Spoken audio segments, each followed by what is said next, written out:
tingkat 2 D3 Farmasi akan memaparkan materi kami mengenai antibiotika golongan amfenikol. Namun sebelumnya mohon izinkan kami untuk memperkenalkan diri masing-masing.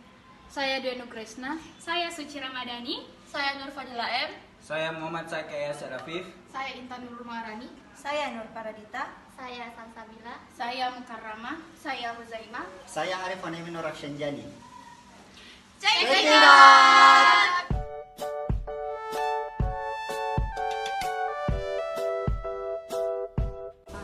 Antibiotik adalah zat yang dihasilkan oleh suatu mikroba, terutama fungi, yang dapat menghambat atau dapat membasmi mikroba jenis lain. Antibiotik dapat dibuat secara semi-sintetik atau sintetik penuh. Mekanisme kerja. Yang pertama, antibiotik yang menghambat metabolisme sel mikroba. Yang kedua, antibiotik yang menghambat sintesis dinding sel mikroba. Yang ketiga, antibiotik yang mengganggu keutuhan membran sel mikroba. Yang keempat, antibiotik yang menghambat sintesis protein sel mikroba. Yang kelima, antibiotik yang menghambat sintesis asam nukleat sel mikroba. Nah, mekanisme kerja obat antibiotik yang selanjutnya itu adalah yang pertama, inhibitor sintesis dinding sel bakteri. Jadi dia itu memiliki efek bakteriosida dengan cara memecah enzim dinding sel dan menghambat enzim dalam sintesis dinding sel. Contohnya itu adalah antibiotik beta-laktan seperti penisilin, cefalosporin, carbapenem, monobaktam, dan inhibitor sintetis dinding sel lainnya seperti vancomycin, bacitracin, vancomycin, dan daptomycin. Kemudian yang kedua itu adalah inhibitor sintesis protein bakteri. Jadi jenis ini itu memiliki efek bakteriosida atau bakteriostatik dengan cara mengganggu sintesis protein tanpa mengganggu sel-sel normal. Jadi dia itu menghambat tahap-tahap dari sintesis protein.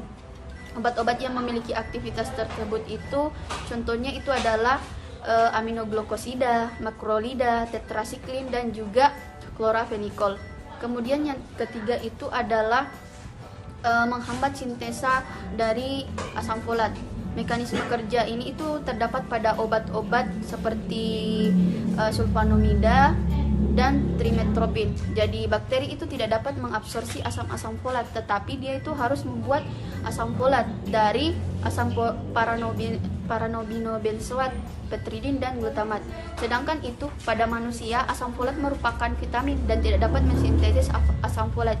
Jadi hal inilah menjadi suatu yang target baik dan selektif untuk senyawa-senyawa antimikroba karena bakteri menghasilkan asam-asam folat sedangkan dia tidak membutuhkan asam tersebut. Kemudian yang keempat adalah mengubah permeabilitas membran sel. Jadi dia itu memiliki efek bakteriostatik dan bakteriosida. Nah, dengan menghilangkan permeabilitas membran dan oleh karena hilangnya substansi seluler itu menyebabkan sel itu menjadi lisis atau membran itu menjadi rusak ataupun pecah. Obat-obat yang memiliki aktivitas seperti ini itu adalah polimisin, amphoterisin B, gramisin, dan colistin. Kemudian yang kelima adalah mengganggu sintesis DNA. Mekanisme kerja ini terdapat pada obat-obat seperti metronidazol, quinolone, nofobiosin. Jadi obat-obat ini itu menghambat asam deoksiribonukleat atau DNA girase sehingga menghambat sintesis DNA.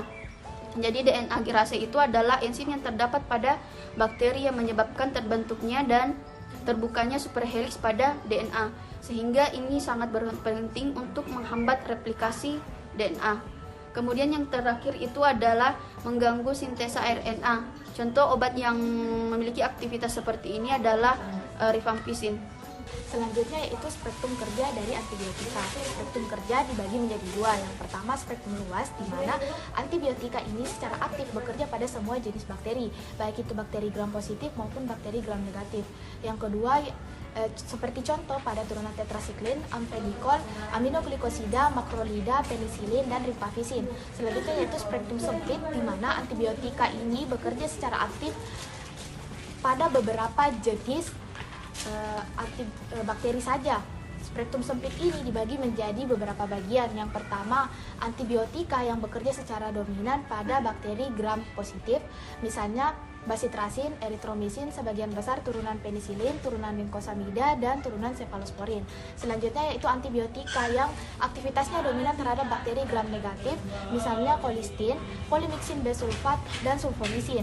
Selanjutnya yaitu antibiotika yang aktivitasnya dominan terhadap bakteri Mycobacteria atau antituberkulosis, misalnya sikloserin, kanamisin, streptomisin.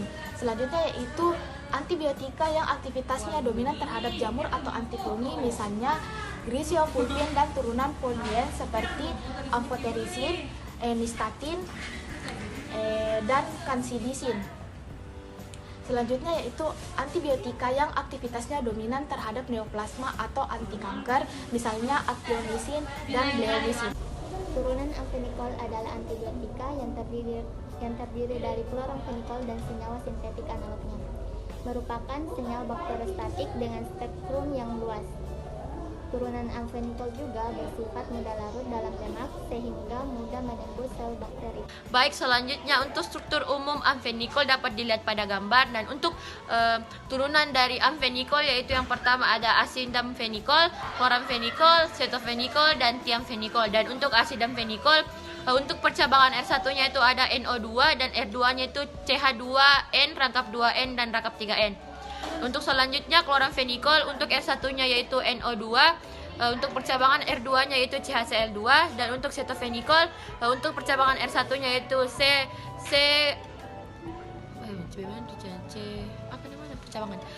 untuk R1-nya itu C rangkap 2O CH3, dan untuk R2-nya itu CHCl2, dan untuk yang terakhir tiamfenikol untuk percabangan R1-nya yaitu SO2 CH3, dan untuk R2-nya itu CHCl2. Yang pertama yaitu chloramfenikol yang diantaranya chloramex, chloramicetin, kolain, fenikol, kemisetin, neopenikol, dan paraksin adalah antibiotik yang bersifat bakteriostatik dan mempunyai spektrum luas. Merupakan obat pilihan untuk pengobatan demam tifoid akut yang disebabkan oleh Salmonella sp. Yang selanjutnya yaitu tiamfenikol yang diantaranya anikol, kautikol, lanakol, nilakol, tiamisin, tianikol, tiasin, tiafen, dan urfamisin adalah antibiotik yang bersifat bakteriostatik dan mempunyai spektrum luas seperti chloramfenikol. Tiamfenikol merupakan obat pilihan untuk pengobatan demam tifoid atau enterik dan paratifoid yang disebabkan oleh Salmonella sp.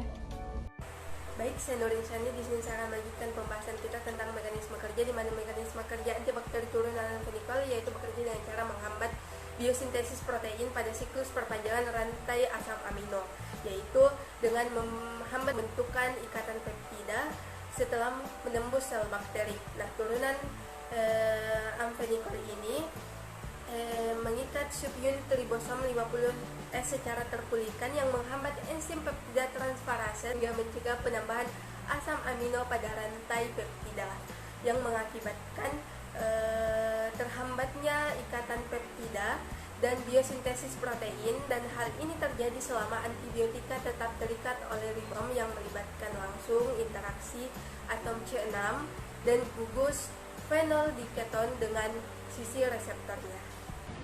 Selanjutnya yaitu hubungan struktur dan aktivitas golongan amfenikol. Yang pertama yaitu modifikasi pada cincin bensen pada golongan amfenikol, yaitu senyawa P-nitrobensen dapat diganti dengan bifenil, 4-brom-bifenil atau 4-metil-bifenil. Hal ini tidak menghilangkan aktivitas antibakteri. Dan dapat juga dengan penggantian gugus fenil dengan gugus aromatik atau siklik lainnya seperti sikloheksil, furil, naftil, piridil, quinolil, dan tienil. Penggantian gugus ini berbeda dengan sebelumnya karena penggantian gugus ini dapat menghilangkan aktivitas antibakterinya. Baik, saya akan melanjutkan materi dari hubungan struktur dan aktivitas golongan antibiotik amfenikol, di mana dilakukan modifikasi cincin bensin. Yang dilakukan itu penggantian gugus nitro dengan gugus penarik elektron kuat seperti asetil atau cetofenikol atau metil sulfoni atau tiamfenikol. senyawa ini tetap aktif sebagai antibakteri. Namun jika dilakukan perubahan substituen seperti penambahan zat lain seperti CN atau cyanida, CONH2 atau urea, halogen, NH2 amonia, NHCH2R, NHCH3, OH, SOR2, dan gugus heterosiklik dapat menghilangkan aktivitas antibakteri golongan amfenikol. Di mana setelah terjadi beberapa perubahan. Yang pertama itu perubahan keelektronegatifan, di mana perubahan atau ini terjadi karena adanya kemampuan suatu atom untuk menarik ikatan kovalen pada suatu senyawa. Terjadi perubahan volume molekul dan sistem tipe pada quinolot. Dua rantai samping asli sangat penting untuk aktivitas antibakteri. Peningkatan ukuran rantai menyebabkan penurunan aktivitas. Yang ketiga itu stereokimia sangat berperan untuk aktivitas bakteri. Karena kloramfenikol mempunyai dua pusat kiral, maka dapat membentuk 4 isomer, yaitu negatif trio, positif trio, negatif elektro, dan positif elektro. Dari keempat isomer tersebut, yang aktif sebagai antibakteri hanyalah isomer D-negatif trio. Penggunaan dua gugus hidroksil, perluasan atau pemendekan gugus CH2OH, ujung dan substitusi atom H pada C2 menghilangkan aktivitas bakteri. Penggantian atom dikloro dengan bromo menggunakan kekuatan antibakteri, sedangkan penggantian dengan gugus CF3 dapat meningkatkan aktivitas 1,7 kali terhadap E. coli.